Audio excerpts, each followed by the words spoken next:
देख लीजिए, ये क्वेश्चन नंबर फर्स्ट है। क्या कहा जाता है कि मानव का, कहता है कि मानव शरीर का कौन सा अंग जो है ये पीत नामक जो है तरल पदार्थ का उत्पाद करता है। मतलब मानव का कौन सा अंग जो है ये आपका जो है पीत का स्त्राव करता है, हमें यह जानना है। देखिए करेक्ट आंसर आपको बताते हैं दोस्त, ये आपका फोर्थ नंबर आंसर करेक्ट होगा। क्या? लीवर, यानी कि यकृत। यकृत क्या करता है कि पीत का स्त्राव करता है। ठीक है, अब ये चीजें जान लीजिए कि पीत का स्त्राव करता है, तो पीत आखिर स्त्राव होता है तो कहीं ना कहीं तो जाता ही होगा। तो दोस्त ये पीत जो है पीत नली से निकलते हुए क्या होता है ना कि पित्ताशय में जाकर के जमा हो जाता है, और उस पित्ताशय से क्या करता है कि छोटी आंत में वो पीत जाता है, जो भोजन को क्या करता है कि डाइजेस्ट करने का काम करता है। ठीक है, किसे? भोजन को डाइजेस्ट। यह किसी तरह का ये डाइजेस्टिव एंजाइम नहीं होता है, लेकिन भोजन को पचाने में जरूर मदद करता है। ठीक है, तो इसको ध्यान में रखिएगा। और एक साधारण जो मनुष्य होती है उसके शरीर में अगर पीत की स्त्राव की बात कर लेते हैं तो एक दिन में करीब कितना पीत स्त्राव हो जाता है दोस्त? 800 से लेकर के 1000 मिलीमीटर तक के जो है ये पीत का स्त्राव होता है। ठीक है, ज्यादा नहीं होता है, एक दिन में करीब इतना ही पीत स्त्राव होता है जो यकृत से होता है। ठीक है, तो ध्यान रखिएगा, कभी कभी लोग कंफ्यूज हो जाते हैं कि पीत कहां से निकलता है, कहां जमा होता है। ठीक है, या आपका इंसुलिन के बारे में कभी कभी कंफ्यूज होता है, इंसुलिन के जगह पे ही यकृत मार देता है, जबकि इंसुलिन जो होता है वो अग्नाशय से निकलता है। इसको ध्यान में रखिएगा, इंसुलिन अग्नाशय से निकलता है, न कि यकृत से निकलता है। यकृत से पीत निकलता है, इसको ध्यान में रखना है। ठीक है, चलिए नेक्स्ट क्वेश्चन आपको दिखा देते हैं टेस्ट का। यह टेस्ट का दोस्त सेकेंड नंबर क्वेश्चन है। क्या कहा गया है कि निम्नलिखित में से कौन सा यकृत का कार्य नहीं है, मतलब कि आपका लीवर जो है वो कौन सा फंक्शन नहीं करता है, ये हमें जानना है। तो इन सभी को देख लीजिए, बता दीजिए कि इन चारों में से कौन जो है यकृत का फंक्शन नहीं है। ठीक है, देखिए यकृत जो है ये आपका जान लीजिए कि ये प्रजनन में काम नहीं करता है, रिप्रोडक्शन में काम नहीं करता है। ठीक है, यकृत का ये काम नहीं होता है। बाकी जो देख रहे हैं आप, ये फर्स्ट नंबर में कि रक्त शर्करा का विनिमय ये काम करता है यकृत। दूसरा नंबर जो दे दिया है, ये चीजें दे दिया कि रक्त का भंडारण ये भी करता है, रक्त छानने का भी काम करता है। ये प्रजनन का काम ये आपका लीवर का नहीं होता है। ठीक है, तो इंपॉर्टेंट है, ध्यान में रखना। चलिए नेक्स्ट क्वेश्चन दिखाते हैं आपको। देख लीजिए, अगला नंबर ये क्वेश्चन दे दिया है कि हृदय जो होता है वो किससे बना होता है। देखिए हमारा हार्ट जो होता है, दिल जो होता है, वो 4 चेंबरों से बना होता है। 4 चेंबर कौन कौन से होते हैं? 2 निलय होते हैं, 2 अलिंद होते हैं। एक तो बाय अलिन और बाय अलिन कहते हैं उसको।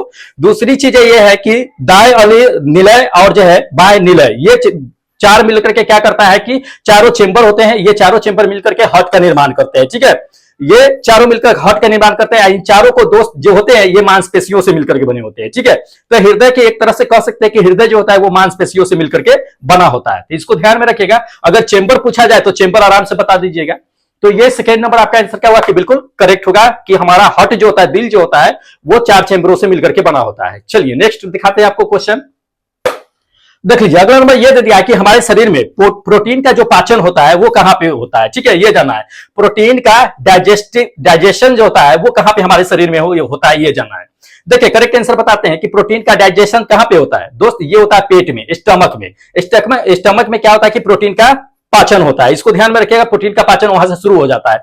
कभी कभी तो ये लोग जो है कंफ्यूज में मार देते हैं कि मुंह से पाचन शुरू हो जाता है। ये चीजें जान लीजिए कि मुंह से प्रोटीन का पाचन शुरू नहीं होता है, बल्कि भोजन का जो पाचन क्रिया होता है वो मुंह से शुरू होता है। ठीक है, गुर्दे तक के जाता है। लेकिन आपका प्रोटीन का पाचन की अगर बात कर लेता है तो ये चीजें ध्यान में रखिएगा कि प्रोटीन का पाचन जो होता है वो पेट में होता है। कहां पे? पेट में, यानी कि छोटी आंत के पास में होता है। इसको ध्यान में रखिएगा। इसको प्रोटीन को पचाने के लिए जो है कौन कौन से इसमें काम आते हैं? हाइड्रोक्लोरिक अम्ल और जो है ये आपका पेप्सिन जो होता है, ये दोनों काम आते हैं। तो इसको ध्यान में रखना है, ये दोनों जो है डाइजेस्टिव जो है करने में मदद करता है। चलिए नेक्स्ट आपको दिखा देते हैं क्वेश्चन। देख लीजिए, दे दिया है कि पेट में स्त्रावित होने वाले अम्ल का नाम बताना। तो पेट में हमारा कौन सा अम्ल स्त्रावित होता है जो भोजन को क्या करता है कि पचाने में मदद करता है? तो हम लोग अच्छी तरह से जानते हैं कि पेट में हमारा जो भोजन को पचाने में अम्ल काम करता है वो हाइड्रोक्लोरिक एसिड होता है। कौन होता है? Hydrochloric acid. ठीक है, अब देख लीजिए, जो हम लोग भोजन करते हैं उसी को ये पचाने में मदद करता है। ठीक है, अब थोड़ा सा ये जान लीजिए कि हाइड्रोक्लोरिक अम्ल का जो होता है वो पीएच वैल्यू कितना होता है दोस्त? पीएच वैल्यू जो होता है 1.5 से लेकर के 3.5 के बीच में ये पीएच वैल्यू होता है हाइड्रोक्लोरिक एसिड का। ठीक है, हाइड्रोक्लोरिक एसिड, अब ये चीजें जान लीजिए कि हर एक मनुष्य में एक लिमिट मात्रा में क्या होता है कि निकलता है भोजन को पचाने के लिए, अनलिमिट नहीं है। अगर मान लीजिए कि आप अगर एक दिन में 1 केजी भोजन खाते हैं तो एक दिन में 1 केजी पचाने के लिए ही आपके शरीर से हाइड्रोक्लोरिक अम्ल स्त्रावित होगा। और अगर किसी दिन मान लीजिए कि 5 केजी खा लेते हैं, 2 केजी खा लेते हैं, तो इसका यह मतलब नहीं है कि हाइड्रोक्लोरिक अम्ल जो है उसके 5 गुना या 2 गुना निकलना शुरू कर देगा। बिल्कुल नहीं, जितना निकलता है एक लिमिट मात्रा में कंटिन्यू उतना ही निकलेगा।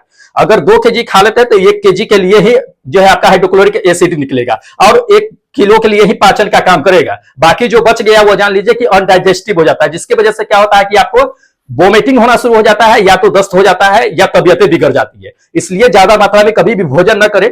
कभी अगर मान लीजिए कि अच्छी चीजें होते हैं कि लोगों को कि चलो ठीक है अच्छी चीजें देख लिए तो दाब के खाना शुरू कर देते हैं, तो दोस्त ऐसा ना करें, क्योंकि हाइड्रोक्लोरिक एसिड जो होता है एक लिमिट मात्रा में होता है, एक लिमिट मात्रा में आपको भोजन पचाता है, तो इसको ध्यान में रखिएगा। हाइड्रोक्लोरिक अम्ल ये आपका क्या होगा कि बिल्कुल करेक्ट आंसर होगा, सेकेंड नंबर। चलिए नेक्स्ट आपको क्वेश्चन दिखा देते हैं।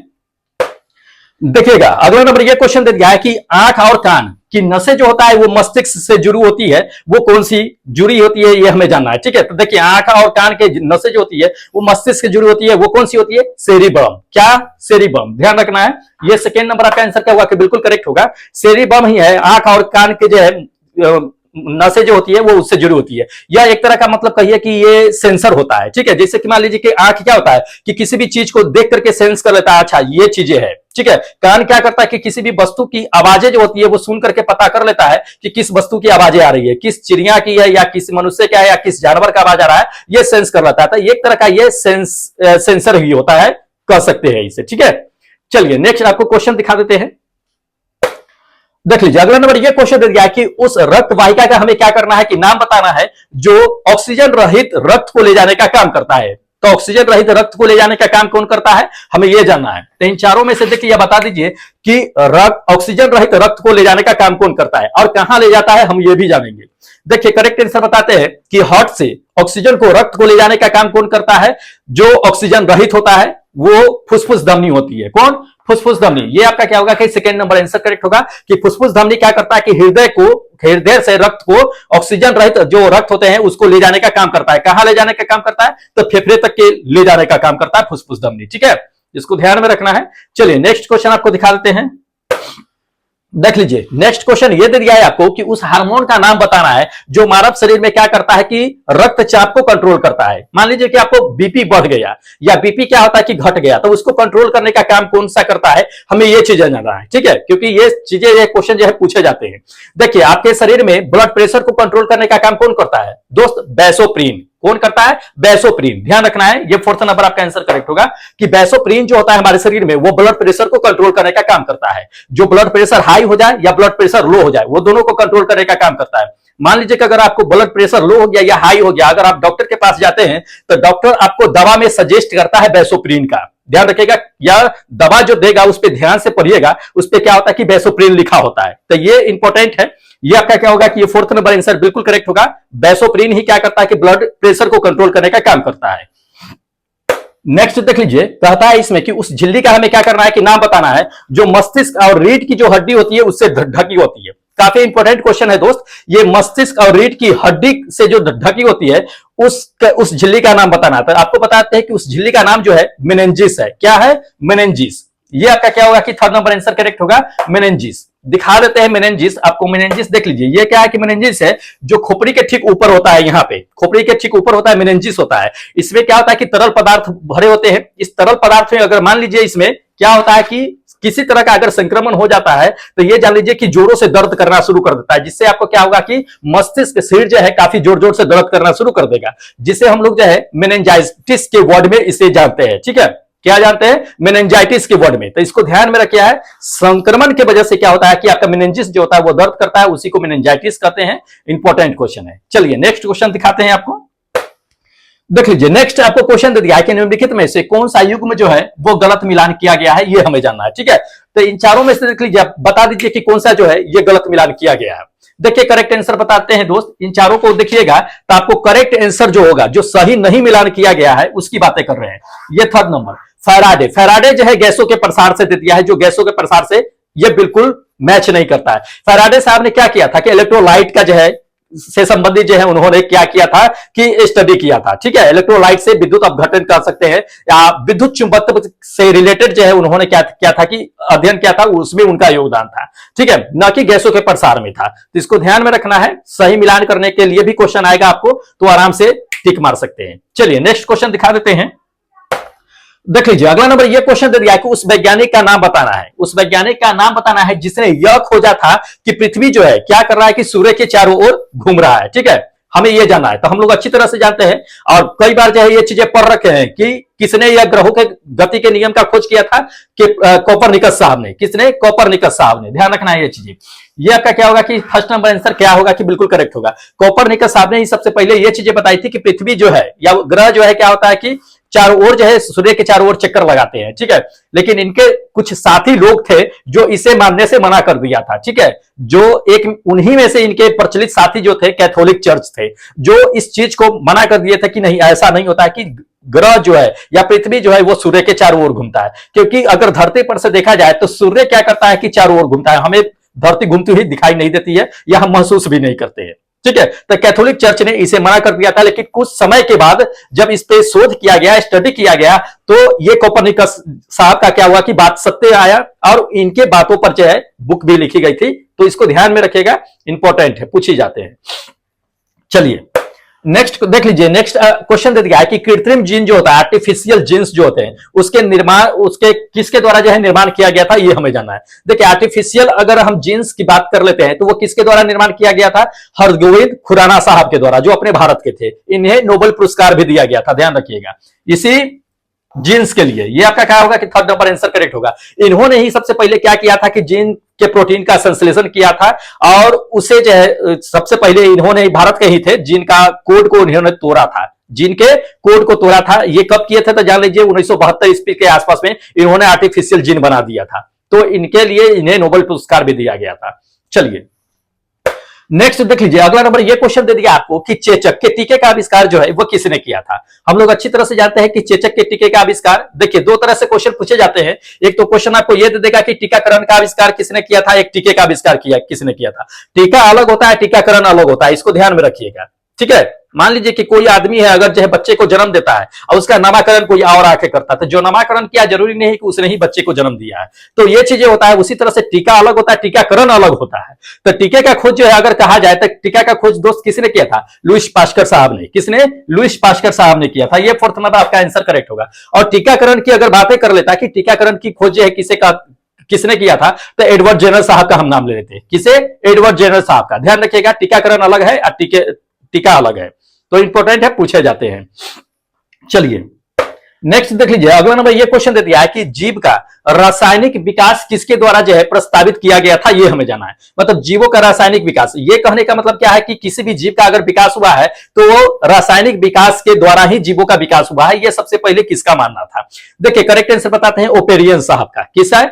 ओपेरियन साहब का। ये आपका थर्ड नंबर आंसर बिल्कुल करेक्ट होगा कि ओपेरियन साहब का ये चीजें मानना था कि जितने भी जीवों का विकास हुआ है वो रासायनिक प्रोसेस के थ्रू हुआ है, वो कार्बनिक और अकार्बनिक के द्वारा ही हुआ है। चाहे कोई भी जीव हो, जैसे कि शुरुआती में हुआ था, जितने भी सबसे पहले जो जीवों का निर्माण हुआ था तो उस समय कुछ नहीं था। उस समय धरती पर क्या था कि कार्बनिक और अकार्बनिक पदार्थ था। उसी से धीरे धीरे क्या हुआ था कि जीवों का विकास होना शुरू हो गया था। ये ओपेरियन साहब का मानना है, तो इसको ध्यान में रखिएगा, पूछे जा सकते हैं। एक तो जैव शक्ति का सिद्धांत पूछे देता है, तो वो बर्जेलियस साहब ने किया था, इसको ध्यान रखना है। चलिए यूरिया का जो उन्होंने क्या किया था कि लैब में निर्माण कर दिया था। चलिए नेक्स्ट देख लीजिएगा। अगला नंबर ये क्वेश्चन दे दिया कि रक्त परिसंचरण यानी कि ब्लड सर्कुलेशन जो होता है अपने शरीर में, पूरे शरीर में क्या होता है कि ब्लड सर्कुलेशन जो होता है वह क्या होता है कि दौड़ते रहता है। तो इसका सबसे पहले घटना जो है किसने दी थी, इस घटना की खोज किसने की थी कि हमारे शरीर में ब्लड सर्कुलेशन दौड़ते रहता है, ये सबसे पहले किसने दे दी थी? देखिए ये जो दिए थे ये विलियम हार्वे साहब ने दिया था। किसने? विलियम हार्वे साहब ने। ये फर्स्ट नंबर आपका आंसर क्या होगा? बिल्कुल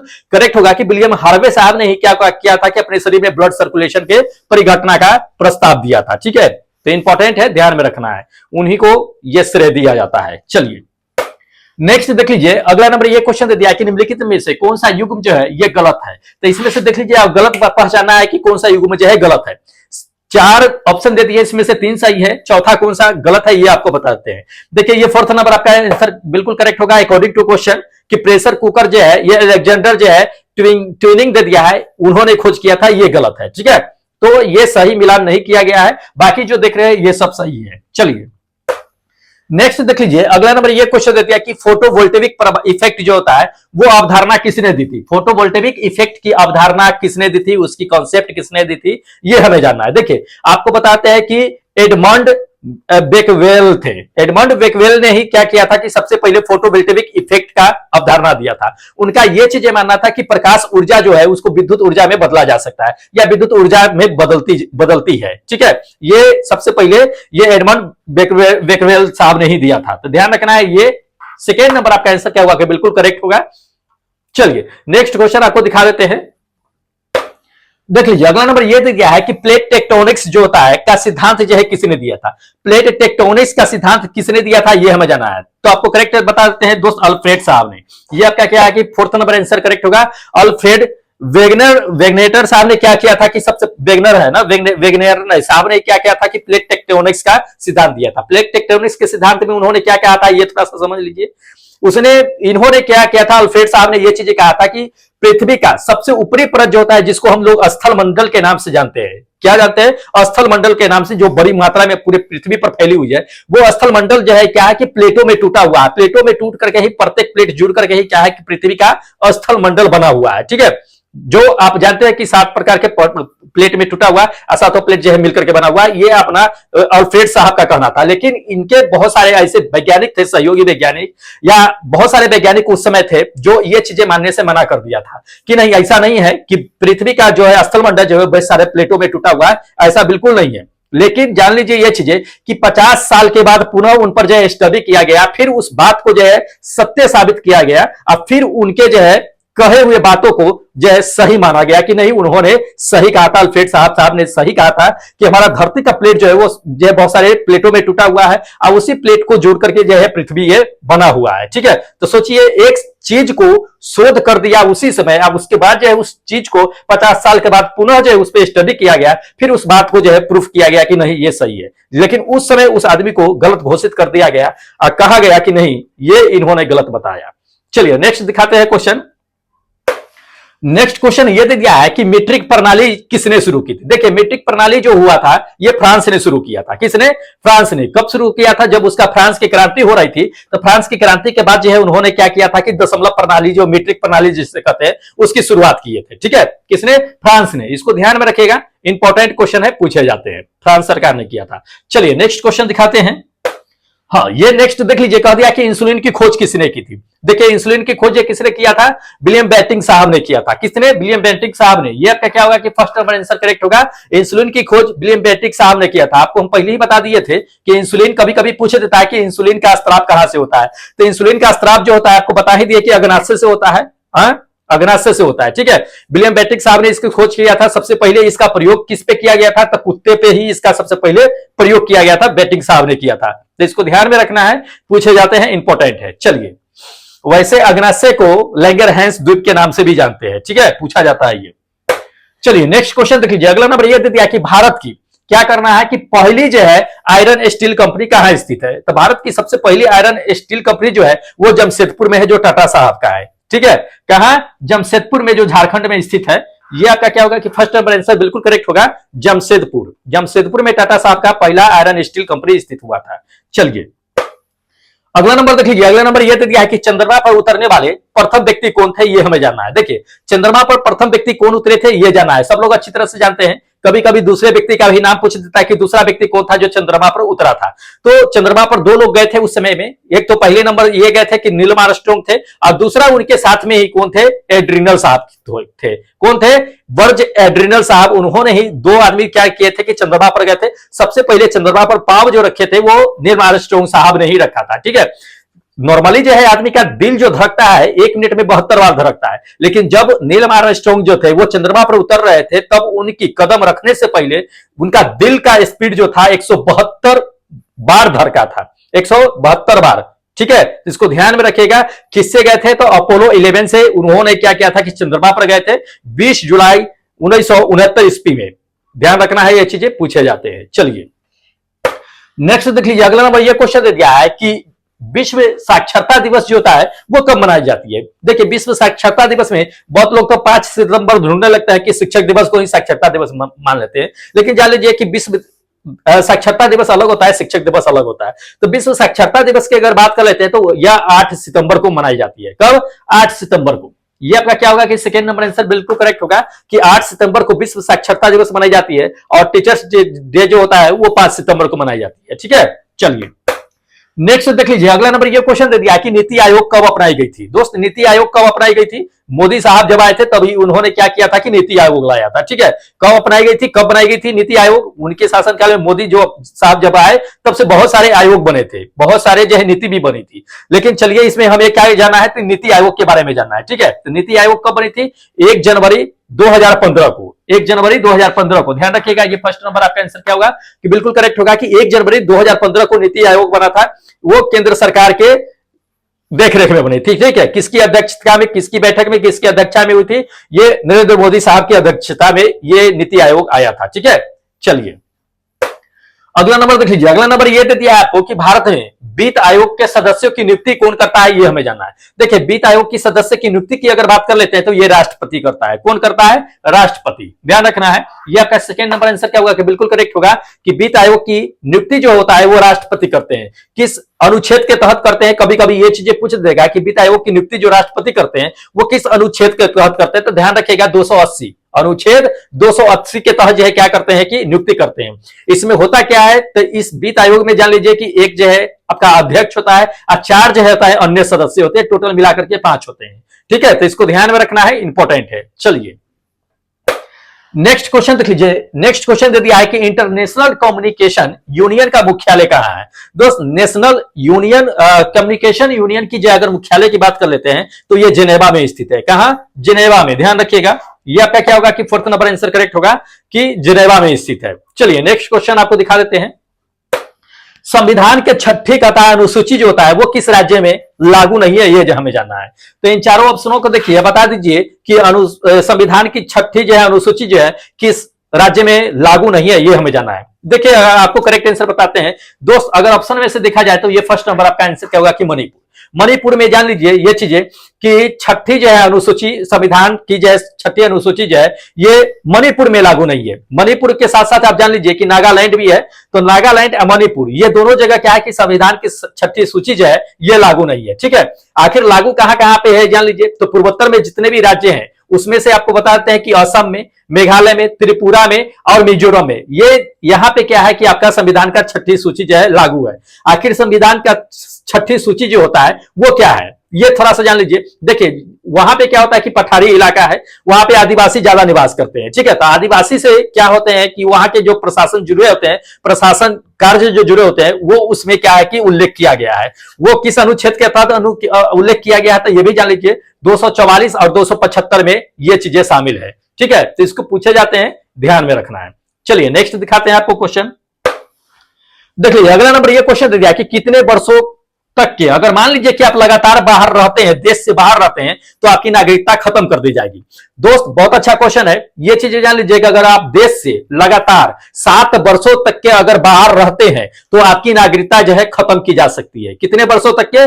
7 इयर्स तक के आउट ऑफ कंट्री रहिएगा तो आपकी देश की जो सिटीजन है वो आपकी समाप्त कर दी जाती है। ध्यान रखना है, ये आपका क्या होगा कि ये थर्ड नंबर आंसर बिल्कुल करेक्ट होगा 7 साल तक की। अब थोड़ा सा ये जान लीजिए कि मान लीजिए कि आप इंडिया में हैं, चाइना चले गए, क्या है कि इंडिया चाइना में वार होना शुरू हो गया, ना इंडिया का आदमी चाइना जा पा रहा है, ना चाइना का आदमी जो है इंडिया आ रहा है। मतलब इंडिया का आदमी अगर चाइना में फंसा हुआ है तो वहां से इंडिया नहीं आ पा रहा है, और चाइना का आदमी अगर इंडिया में है तो वो जो है चाइना नहीं जा पा रहा है। किस वजह से? वॉर की वजह से। तो ऐसी स्थिति में आपकी नागरिकता समाप्त नहीं की जा सकती है। ठीक है, नागरिकता समाप्त होने के जो है 3 कंडीशन होते हैं, 3 तरीके से जो है नागरिकता आपका खत्म हो जाता है। एक तो पहले ये जान लीजिए कि कौन कौन सा तरीका होता है। तो एक तो पहला ये तरीका होता है कि मान लीजिए कि आप जो है इंडिया में रह रहे हैं, किसी वजह से आप मान लीजिए चाइना चले गए या जो ब्रिटेन चले गए या अमेरिका चले गए, वहीं पे सेटल हो गए। आप जो है यहाँ पे रिक्वेस्ट करते हैं कि मेरी जितनी जल्दी 7 साल से कम में ही मेरी नागरिकता खत्म कर दीजिए, हम यहाँ पे नहीं रहना चाहते हैं, हम जाकर के वहां सेटल हो गए। तो आपकी रिक्वेस्ट पे क्या होगी कि आपकी इंडिया की सिटीजन जो है समाप्त कर दी जाती है। ठीक है, दूसरी ये चीजें जान लीजिए कि कैसे होती है। तो जब नागरिकता जो होती है, मान लीजिए कि वंचित हो जाते हैं नागरिकता लेने से, इंडिया में भी है फिर भी आप जो है नागरिकता नहीं ले पा रहे हैं, तो उस चीज से आप वंचित हो जाते हैं, तो आपकी नागरिकता क्या होती है कि धीरे धीरे खत्म हो जाती है। तीसरी ये चीज है कि आप रिक्वेस्ट दे करके जो है ये तो खत्म कर ही सकते हैं, तो एक त्याग भी जाता है कि चलो ठीक है हम जो है नागरिकता अपना नहीं लेंगे, हम त्याग रहे हैं ये चीजें। तो इसको ध्यान में रखिएगा, ये सब चीजों से क्या होता है कि नागरिकता खत्म की जा सकती है। चलिए अगला नंबर देख लीजिएगा, ट्रिपल पी। ट्रिपल पी के बारे में आपको बताना है कि आधार पे जो है भारत का स्थान कौन सा है। ट्रिपल पी कहने का क्या मतलब होता है दोस्त? परचेजिंग पावर जो है पैरिटी, ये चीजें होता है, परचेज पावर पैरिटी, ये इसके अगर अनुसार देखा जाए तो भारत का कैमा स्थान रखता है, ये हमें जानना है। ठीक है, देखिए ये ट्रिपल पी के आधार पर जो है भारत का जो है वो तीसरा स्थान है। कौन सा? तीसरा स्थान है। ये फोर्थ नंबर आपका आंसर क्या होगा कि बिल्कुल करेक्ट होगा। ट्रिपल पी के आधार पर भारत का तीसरा स्थान आता है। तो पहला स्थान आता है किसका है, दूसरा स्थान आता है किसका है? देखिए पहला स्थान जो आता है ट्रिपल पी के तहत पे वो चाइना का आता है। किसका? चाइना का आता है। दूसरा किसका आता है? तो दूसरा जो होता है वो अमेरिका का आता है। तीसरे नंबर पे भारत आता है ट्रिपल पी के तहत। तो इसको ध्यान में रखिएगा, हो सकता है कि पहले पूछ देगा या दूसरा भी पूछ सकता है, तीसरा भी पूछ सकता है। चलिए अगला नंबर देख लीजिए। अगला नंबर यह दे दिया कि लगातार मान लीजिए कि कीमत की बढ़ोतरी हो रही है, तो उस प्रक्रिया में क्या होती है, हमें यह जानना है इन चारों में से। देखिए लगातार अगर मान लीजिए कि कीमतों में अगर बढ़ोतरी हो रही है तो उसको क्या कहते हैं? मुद्रास्फीति कहते हैं। क्या कहते हैं? मुद्रास्फीति। ये फर्स्ट नंबर आपका आंसर क्या होगा कि बिल्कुल करेक्ट होगा। अब मुद्रास्फीति के दर में क्या होता है? मान लीजिए कि किसी वस्तु की अगर कीमत लगातार बढ़ रही है तो क्या आप जाकर के उसे खरीदिएगा? नहीं खरीदिएगा।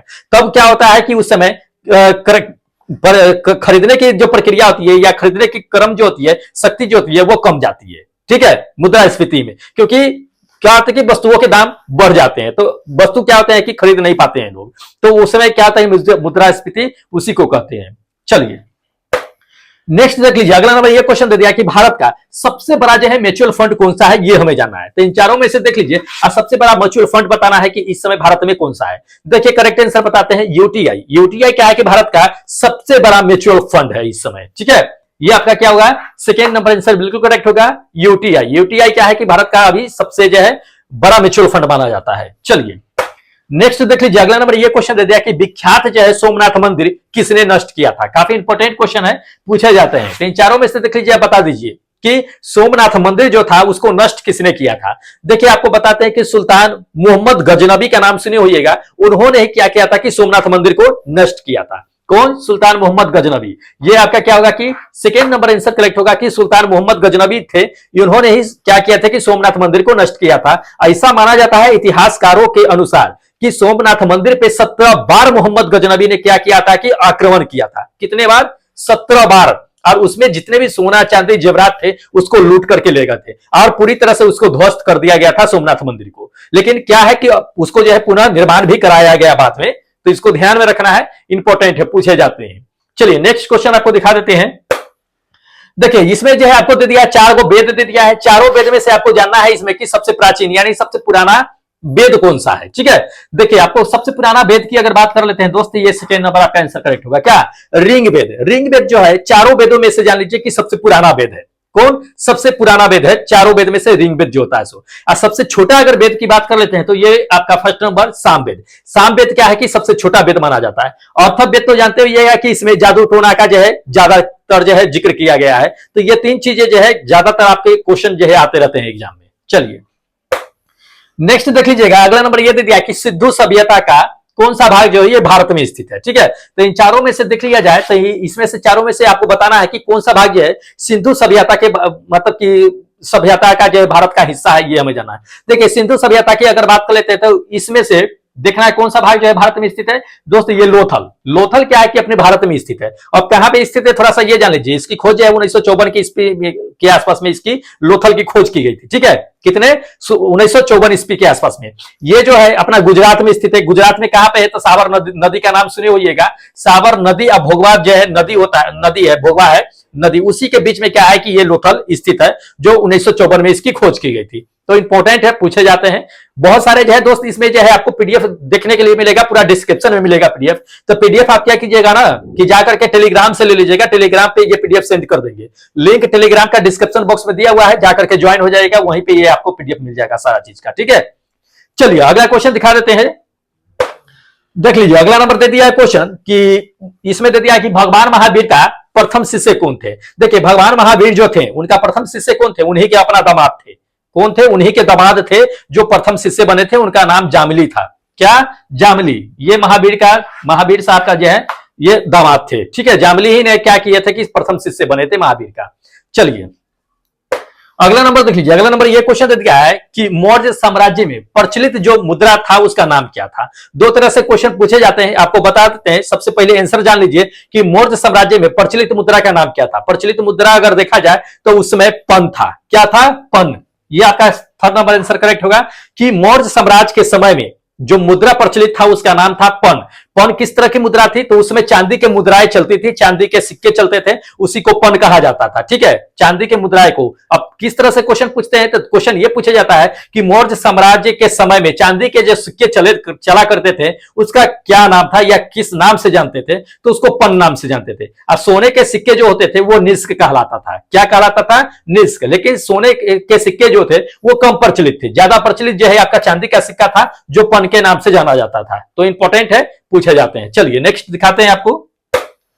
देख लीजिए नेक्स्ट ये क्वेश्चन दे दिया है कि किस खेल के परिसर को कोर्स कहा जाता है।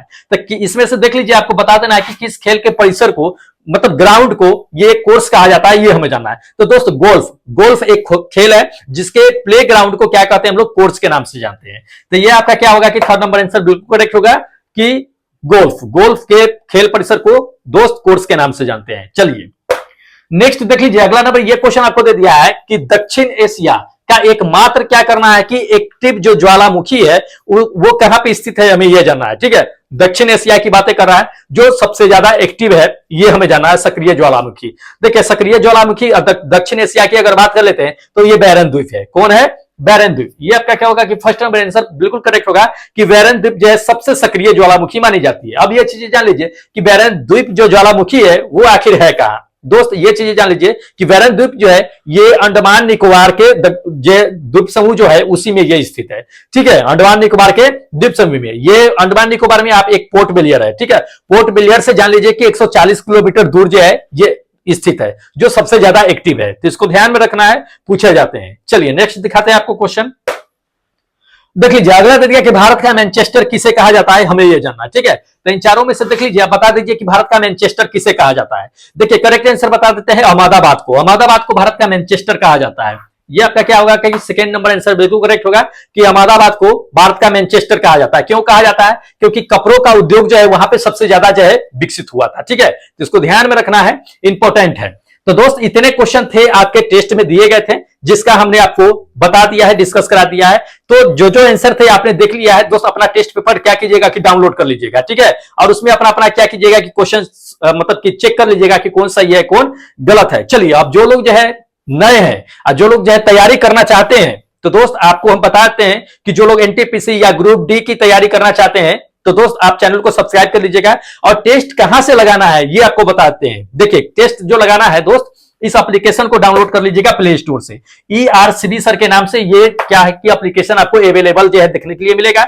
इसी एप्लीकेशन पे क्या होता है कि टेस्ट होता है, जिसका हमने आपकी टेस्ट पेपर का क्या किया है कि डिस्कशन कराया है। ठीक है, इसके बाद आपको क्या करेंगे कि जो लोग टेस्ट दिए हैं उस सबका नाम बता देते हैं कि किस किसने टेस्ट दिया है और कितना नंबर लेकर के आए हैं। ठीक है, तो बने रहिएगा अंत तक के। तब तक जो लोग नए हैं दोस्त जाकर के एप्लीकेशन को क्या कीजिएगा कि डाउनलोड करके यहां से टेस्ट लगाना शुरू कर दीजिए। अभी से ही क्या कीजिए कि तैयारी कीजिए, एग्जाम तक के जो है आपका क्या होगा कि बिल्कुल पूरा कंप्लीट हो जाएगा 40 नंबर, क्योंकि 40 नंबर जीके जीएस है, पूरी तरह से कंप्लीट करा देंगे। जैसे कि बहुत लोग जो है टेक्नीशियन का भी जो है किए थे यहाँ पे साइंस की तैयारी, तो उन लोगों को अच्छी तरह से तैयारी करा दिए थे। ठीक है, उसी तरह से दोस्त आप लोगों को भी तैयारी कर देंगे। तो जाकर के क्या कीजिए कि जाकर के एप्लीकेशन को डाउनलोड कीजिए, जाकर के टेस्ट लगाइए। अब चलिए जो लोग टेस्ट दिए हैं दोस्त आप जो है वेट करेंगे, क्योंकि आपका जो है क्या करते हैं कि रैंक दिखा देते हैं, आपका नंबर दिखा देते हैं कि दोस्त आपने एग्जाम में कितना नंबर लेकर के आया है, कितना नहीं लेकर के आया, मतलब टेस्ट में कितना नंबर लेकर के आया है, नहीं लेकर के आया है। ठीक है, तो बने रहिएगा अंत तक के, दिखाते हैं आप लोगों का स्कोर कार्ड।